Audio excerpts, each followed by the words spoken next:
Monday Night Football picks. We got a doubleheader, and I got picks in both games. Starting with the first one, I like Breece Hall, over 20.5 receiving yards. The Dolphins have given up the fourth most receiving yards per game to running backs. They're giving up 10.9 yards per reception to running backs.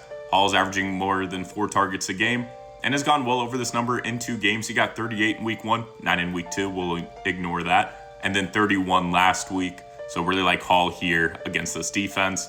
And then Mason Taylor over 22.5 receiving yards. The Dolphins have given up the most receiving yards to tight ends per game with 71.3. Taylor hasn't gone over this number yet, but he had his best game last week, 4 receptions on 6 targets and 18 yards.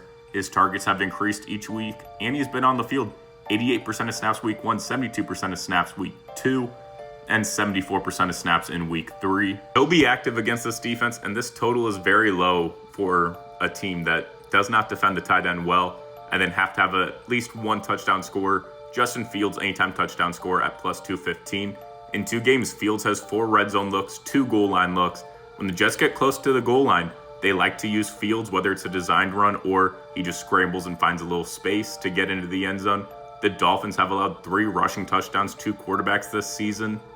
And I think this game is probably pretty high scoring. I think Fields gets in the end zone now that he's healthy.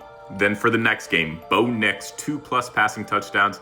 The Bengals have given up 6 passing touchdowns through 3 games. Nix was a lot better at home last season, throwing 19 touchdowns in 8 home games last year.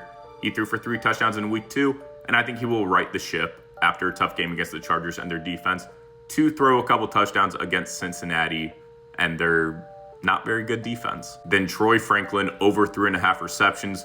Franklin has taken over the wide receiver 2 role in Denver and should be in for a big day, especially with Marvin Mims either out or limited due to his injury. Franklin had 4 receptions in week 1, 8 receptions in week 2. Struggled last week, but should bounce back. He's playing the majority of the snaps. He's had a snap rate of 79% or higher in each of the last 2 weeks. And the Bengals play a ton of man coverage, and Franklin has a 28.6% target share against man coverage this year. Franklin should be busy tonight and get at least 4 receptions.